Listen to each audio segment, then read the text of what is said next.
Hello दोस्तों, आज हम करेंगे ट्रिग्नोमेट्री का सेकंड पार्ट। फर्स्ट पार्ट में मैंने कुछ क्वेश्चन करा दिए थे, मतलब जितने क्वेश्चन हो सकते थे करा दिए थे। सेकंड पार्ट में मैं और क्वेश्चन कराऊंगा, जो रह सकते हैं वो सारे कराऊंगा। मतलब एलएचएस से आरएचएस सॉल्व करने वाले, और पाई वाले, और समथिंग डेरिवेटिव वाले, और कुछ मतलब 10 2 डिग्री 3 डिग्री 4 डिग्री ऐसे कर कंटिन्यूस सीरीज आती है ना, वो वाले तो सारे क्वेश्चन कराऊंगा। इससे बाहर कुछ नहीं आएगा। आपके 2 वीडियो काफ़ी है। जितना आप कर लोगे ये वीडियो में, दोनों में, तो उसका इतना आपका हो जाएगा कि आप एग्ज़ाम देने जा सकते हो। ठीक है, तो चलिए शुरुआत करते हैं सेकंड वीडियो की, ट्रिग्नोमेट्री का सेकंड वाला पार्ट। चलिए पहला क्वेश्चन देखिए। क्वेश्चन कह रहा है कि यदि 1 + cot a multiply by cot a/2 का सरलीकरण मान क्या होगा। चलिए मान लीजिए, अगर मैं a को, चलो मान लो मैंने 90 डिग्री रख लिया, ठीक है, तो कितना हो जाएगा 1। 45 इसलिए नहीं रख रहा हूँ क्योंकि यहाँ 45/2 हो जाएगा, दिक्कत तो नहीं है। ये 30 भी रखने कोई दिक्कत नहीं है, मैं 90 रख रहा हूँ। तो 1 + cot कितना हो जाएगा, cot 90 degree multiply by cot 45 degree. 45 समझ में आ गया ना, a/2 आपका दे रखा है। cot 45 की 1 होती है, मुझे पता ही है। cot 90 की क्या होती है, 0। तो 1 + 0, अब ये तो आपको हो गया 0, तो 1 + 0 कितना हो जाएगा मेरा 1। ये तो आपका आ गया 1 तो कोई ऑप्शन में नहीं है। तो अगली बार a की वैल्यू 90 सब में डालिए, जिसका आंसर मिल जाए वो आपका आंसर है। जब इसको हम देखेंगे, सेकंड वाले को देख रहा हूँ मैं, तो a/2 मतलब 45, साइन स्क्वायर 45 डिग्री। साइन 45 की वैल्यू क्या होती है, 1/2 होती है, तो उसका स्क्वायर करेंगे तो कितना हो गया, सॉरी 1/2 कह रहा हूँ, 1/√2 होती है। जब उसका स्क्वायर करेंगे तो क्या आएगा, 1/2 हो जाएगा। तो ये तो है नहीं ऑप्शन। इसको करके देख लेना, इसको करके देख लेना, इसको एक बार करके देखते हैं थर्ड वाले को, क्योंकि यहाँ पर 90 नहीं बन पा रहा, क्योंकि cos 90 जो होता है वो 0 होता है। साइन 90 होता तो बात अलग होती, वो 1 के बराबर होता। तो 1/2 cos x a/2। देखो cos x a/2 मतलब कितना हो गया 45। तो 45 के लिए क्या होती है, √2/1 होती है ना, और इसका स्क्वायर करना है मुझे। समझ में आ रहा है कि नहीं आ रहा। cos x 45 की वैल्यू होती है √2/1 ये होती है। तो इसका स्क्वायर करेंगे तो कितना हो जाएगा 2 और 2 इकट्ठे कितना आ गया 1, दोनों आ गया भाई। ये भी 1 आ रहा है, ये 1 आ रहा है, तो कंडीशन इसमें सेटिस्फाइड हो रही है। तो ऑप्शन सी इसका करेक्ट आंसर है। कहने का मतलब ये था कि a की वैल्यू मैंने पुट करी, और a की वैल्यू पुट करने के बाद सब में जो है चेक कर लिया। ये इसकी सबसे बेहतरीन तरीका है ना, और कोई तो तरीका है जो सॉल्व करने का है, फिर सॉल्व हो नहीं पाएगा पूरा। ठीक है, सॉल्व करोगे फिर टाइम निकल जाएगा, इतना टाइम होता नहीं है। तो ऐसे क्वेश्चन में आप ट्रिक अप्लाई करें। चलिए करते हैं अगला क्वेश्चन। चलिए देखिए अगला क्वेश्चन। देखो पहले आपको वैल्यू बताता हूँ। π/6 का मतलब होता है 30 डिग्री, ठीक है।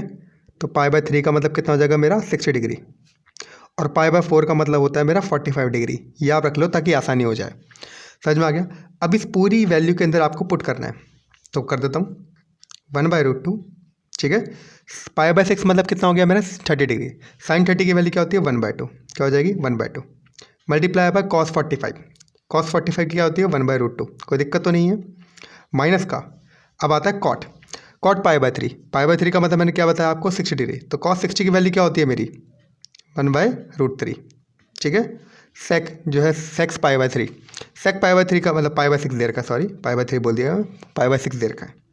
तो सेक π/6 का मतलब कितना होगा 30 डिग्री, और सेक 30 की वैल्यू क्या होती है 2/√3 होती है कि नहीं होती उल्टे में, और प्लस का 5, tan 45 के लिए 1/12 साइन π/2। π/2 का मतलब हो गया 90, 90 की वैल्यू क्या होती है 1।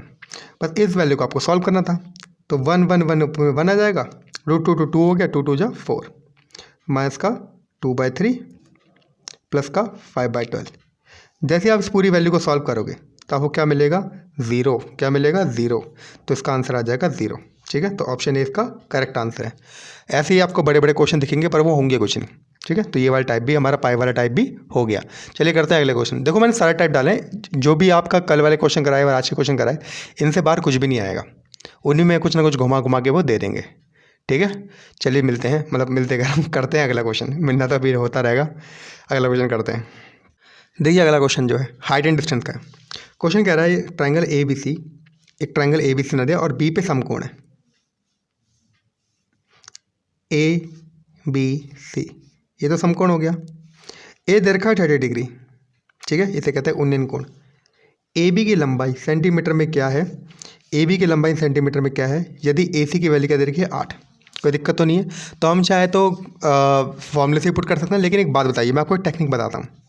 देखिए 30 के सामने वाला क्या होता है मेरा A, तो ये कितना हो गया 60 बचा, क्योंकि तीनों मिला के 180 होता है कि नहीं होता।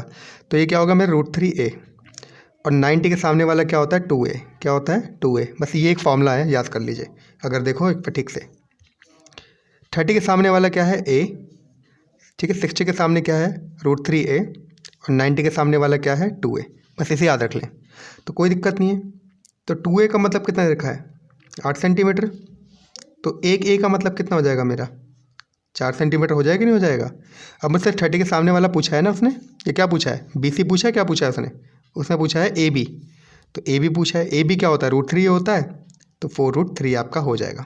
बात समझ में आई कि नहीं आई भाई। ये तो A है और ये √3 हो गया, तो √3a हो जाएगा, तो इसका हो जाएगा ऑप्शन बी आपका करेक्ट आंसर है। बात समझ में आई कि नहीं आई। तो इतना बड़ा जो पूरा चैप्टर था हाइट एंड डिस्टेंस वो आपको 2 मिनट मैंने समझा दिए। चलिए करते हैं अगला क्वेश्चन। देखिए अगला क्वेश्चन कह रहा है अगर sec की पावर 6 दे रखी है 6 है, माइनस का 10 की पावर 6 है, माइनस का 3 sec² a 10 स्क्वायर a का सरलीकरण मान क्या होगा। देखिए ऐसे क्वेश्चनों में क्या होता है, ज़्यादातर आंसर क्या होता है 1 या 0 आता है, ठीक है। लेकिन भाई हम इस पर डिपेंडेंट नहीं रहते, क्योंकि एग्जामिनर कुछ भी कर सकता है, क्वेश्चन घुमा सकता है, तो कोई दिक्कत नहीं है, सॉल्व करते हैं। देखिए क्या मैं इसे sec² का a की क्यूब नहीं कह सकता, कह सकता हूँ, कैसे कह सकता हूँ। दूसरे वाले को माइनस का 10 स्क्वायर a की क्यूब नहीं कह सकता, जी बिल्कुल कह सकता हूँ। और माइनस का 3 sec² a और 10 स्क्वायर a, इसका तो कोई मतलब ही नहीं बनता, क्योंकि फॉर्मूला नहीं बन पा रहा। लेकिन मुझे इसका तो फॉर्मूला बन रहा है ना, a cube minus b cube का फॉर्मूला क्या होता है a minus b, a square plus b square plus ab, यही होता है। तो बस ये चीज़ हमें लगा दे रही है।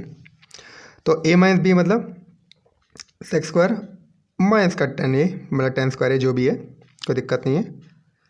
a², जब sec² का स्क्वायर करेंगे तो पावर 4 हो जाएगी, तो sec पावर 4a प्लस का 10 पावर 4a और प्लस का sec a मतलब sec² a और 10 स्क्वायर a, कोई दिक्कत तो नहीं है क्योंकि स्क्वायर तो पहले से चल ही रहा है, कोई दिक्कत तो नहीं। और माइनस का ये अलग चल रहा है 3 sec² a और 10 स्क्वायर है, तो अलग से चल ही रहा है, कोई दिक्कत नहीं। अगर मैं इसको फॉर्मूला बनाऊं तो ये तो आपको पता है 1 होता है, तो इसकी वैल्यू तो 1 हो गई। अब इसका तो कोई मतलब नहीं रहा, तो ये हट जाएगा। बची ये कहानी, ये अलग है ये अलग है। अब एक बताइए 3 sec² a 10 स्क्वायर a में से अगर मैं एक sec² a 10 square a plus करूँ तो कितना बचेगा 2 बचेगा ना, कि बचेगा तो 2 sec² a और 10 स्क्वायर a, ध्यान से देखना इसे, sec² का ये स्क्वायर मान लो, कोई दिक्कत नहीं है, बात वही है। और प्लस का 10 स्क्वायर का a का स्क्वायर मान लो, जैसे ये वाली फॉर्म थी ना पहले, ये वाली फॉर्म ऐसे ही मान लो, कोई दिक्कत नहीं है। अब a² plus b² minus 2ab, क्या a माइनस b का होल स्क्वायर होता है कि नहीं होता। मैं हटा देता हूँ एक बार, हटाना छोड़ो, उसी में हो जाएगा। देखो ये आपको अगर दिख रहा होगा ठीक से देखिए, ये आपको पूरी तरह दिख रहा होगा, तो ये आपका a² plus b² minus 2ab होता है कि नहीं, फॉर्मूला किसका होता है a माइनस b का होल स्क्वायर होता है। तो कितना हो गया sec² हो गया a माइनस का 10 स्क्वायर हो गया मेरा b, इसका होल स्क्वायर होगा कि नहीं होगा। अब मुझे पता है sec² माइनस 10 स्क्वायर क्या होता है 1 होता है, तो 1 का स्क्वायर कितना हो जाएगा मेरा 1, तो इसका आंसर हो गया 1, कोई दिक्कत तो नहीं है। ऑप्शन 3 इसका करेक्ट आंसर है। एक बार जैसे मैंने कराया स्टेप बाय स्टेप करके देखना तो आपको समझ में आ जाएगा। देखो इससे बाहर अब क्वेश्चन नहीं आएंगे और इससे अच्छे लेवल के क्वेश्चन होंगे भी नहीं, समझ में आ गया। बहुत अच्छे लेवल के क्वेश्चन है, बहुत अच्छे। इससे टफ तो भैया मिलेंगे भी नहीं आपको, अग्रवाल कर लो कुछ भी कर लो, नहीं मिलेंगे, इससे अच्छे क्वेश्चन नहीं मिलेंगे। चलिए करते हैं अगला क्वेश्चन। अगर आपको प्रीवियस वाला क्वेश्चन समझ में नहीं आया तो एक बार देख लेना तो ठीक से, जो मैंने करा है एक बार ठीक से देखना, सब समझ में आ जाएगा। चलिए करते हैं अगले क्वेश्चन पे। क्वेश्चन कह रहा है, देखो ऐसे क्वेश्चन आपको 12 मिलेंगे। क्वेश्चन कह रहा है 10 11 डिग्री, 10 17 डिग्री, 10 79 और 10 73 डिग्री का मान क्या है। ऐसे केस में मान हमेशा 1 होता है, ठीक है। ऐसे केस में मान हमेशा 1 होता है। अगर प्लस दे रखा हो तो फिर ऐड हो जाएगा, तो कोई दिक्कत नहीं है, लेकिन माइनस दे रखा हो तो 0 होगा। मल्टीप्लाई में ज़्यादातर मान 1 होता है। करके देखते हैं तो कैसे होगा। 10 11 तो दे ही रखा है आपका, ठीक है। 10 17 भी दे रखा है, कोई दिक्कत नहीं है। क्या 10 79 को क्या मैं cot 11 कह सकता हूँ कि नहीं कह सकता, कह सकता हूँ। 10 73 को क्या मैं cot 17 कह सकता हूँ कि नहीं कह सकता।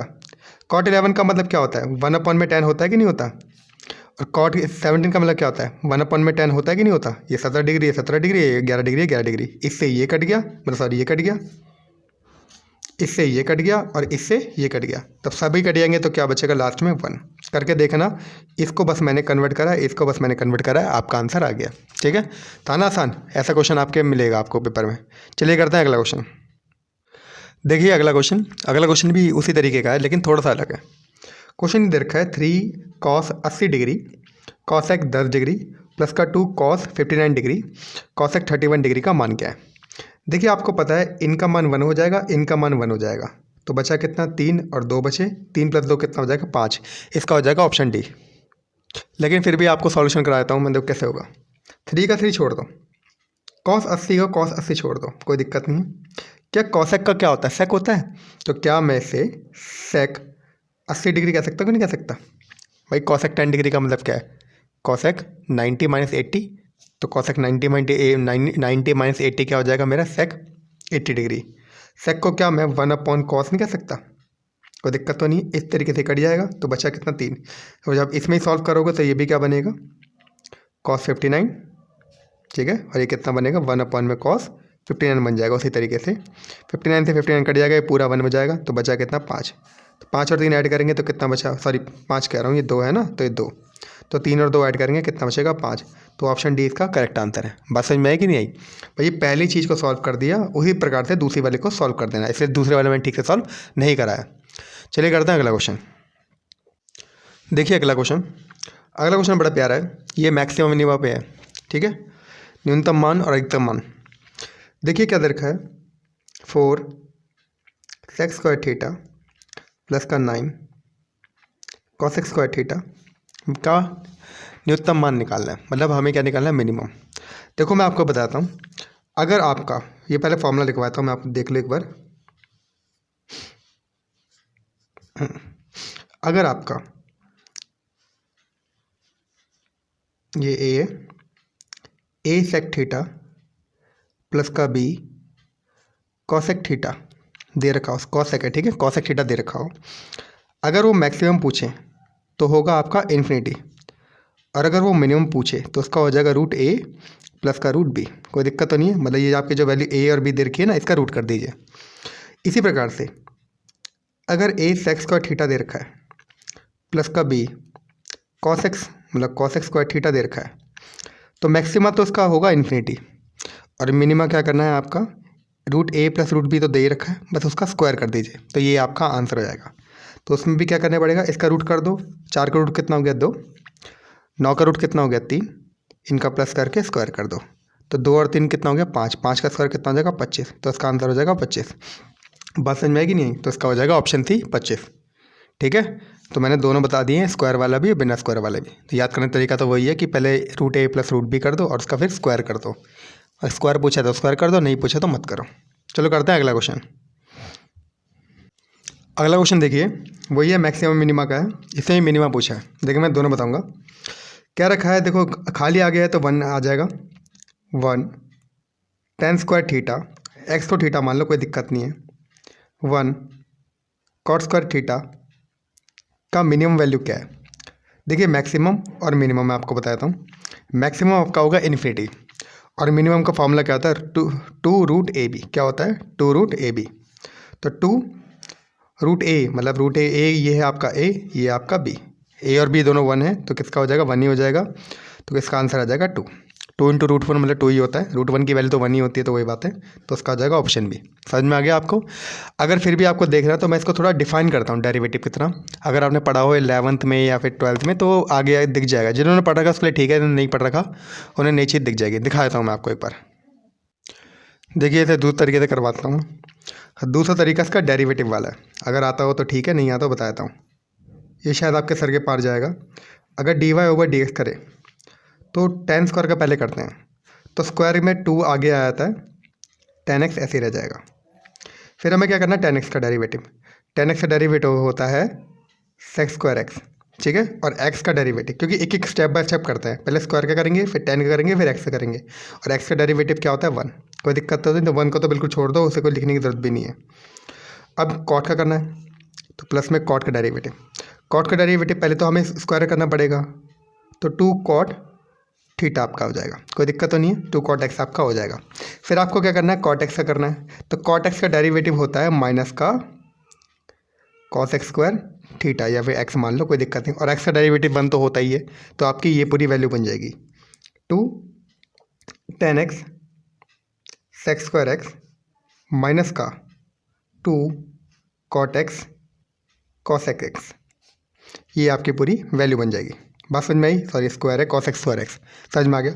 अब इस पूरी वैल्यू को अगर आप इलेबोरेट करोगे, मतलब अच्छी तरह अगर आप सॉल्व करते हो, जैसे tan को साइन अपॉन कॉस बना के, इसको कॉस बना के, और फिर ये इज इक्वल टू आपका 0 दे रखा है, कोई दिक्कत तो नहीं है, तो इसे उधर भेज दोगे, माइनस इधर चले आएगा।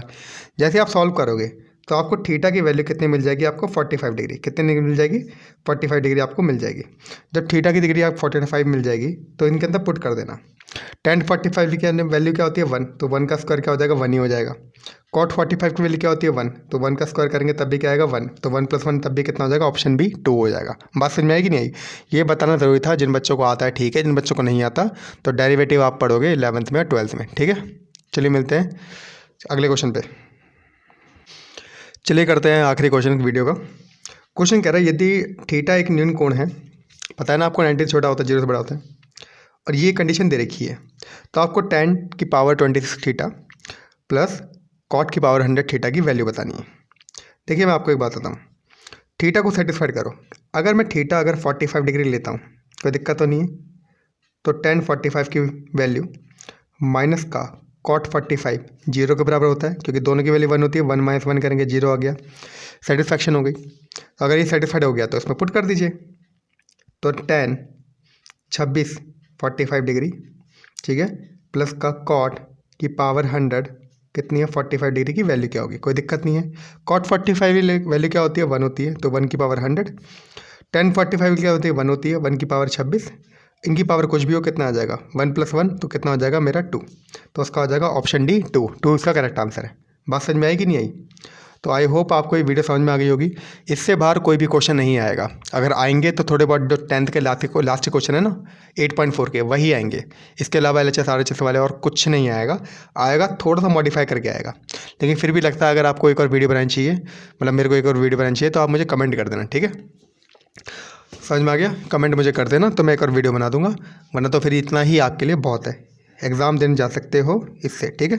चलिए करते हैं इस वीडियो को एंड, मिलते हैं अगले चैप्टर के साथ, ठीक है। अगर आपको नया इसमें और कुछ करवाना है या फिर कुछ और चीज़ है गई, अगर लग रहा है कि और कुछ करवाना है तो मुझे बता देना सुबह ही, ठीक है, अभी थोड़ी देर में ही बता देना ताकि मैं इसे कर सकूँ। बात समझ में आई? चलो मिलते हैं नेक्स्ट वीडियो में, टिल देन बाय बाय।